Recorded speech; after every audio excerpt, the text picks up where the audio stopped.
Helicopter তো আমিও কিনতে পারি, কি জন্য কিনি না জানিস? কিসে কিনিস না? ওই হেলিকপ্টার কিনলে ওই আত্মীয় স্বজনে বাড়ি ফুটতে যামুনি, ফোন দিয়ে কবিনি কে রে যাবুল বাড়ি ফুটতে যাস একটু নামিসও না, দেখা করিস না, সেই দুঃখে আমি হেলিকপ্টার কিনি না। ভাই আপনি পড়াশোনা কতদূর করছেন? আমি তো বাংলাদেশে পড়া শেষ করছি। ভাই আপনাকে কি আমি একটা প্রশ্ন করতে পারি? অবশ্যই প্রশ্ন করেন। একটা বট গাছের নিচে একটা বোবা মানুষ একটা কানা মানুষ বসে আছে, একটা আম পড়লো বট গাছ থেকে, কে পাবে বলেন তো আপনি? এ ভাই, আমটা কানাই পাবে। আচ্ছা, উনি যে প্রশ্নটার উত্তর দিছে সঠিক হয়েছে কি আনসঠিক হয়েছে সবাই কমেন্টে বলবেন। এ না না, আমি না স্বপ্নে 50 লাখ টাকা বাঁচিলাম।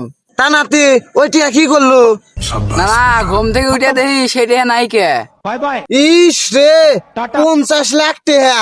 এই শালা নাতি, বাক্সটার মধ্যে থিয়া দিয়ে পারছেন না, আমি হলে বাক্সটা তুলে থিয়া দিলাম মানে। ভাই আপনি কি খেলা দেখেন? অবশ্যই আমি খেলা দেখি। তা আপনি কি সাপোর্ট করেন? কেন, আমি তো আমলিগ সাপোর্ট করি।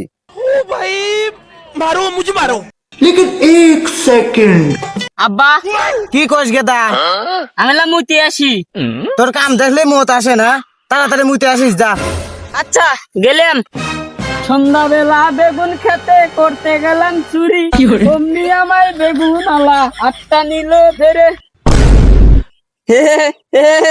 আব্বা আব্বা আব্বা, খুশি সংবাদ আছে। रुको जरा তা বেটা, কিসের খুশি সংবাদ? सबर करो। তালি কও সারা গ্রামের মানুষে গরু জব করে খিলে দাও। গরু জবাই খিলেন নাকবি, তা কি কথা ক? উৎপার যা দেই আব্বা, নতুন নতুন বাল গজাইছে। শালা মদির বেটা কয় কি রে?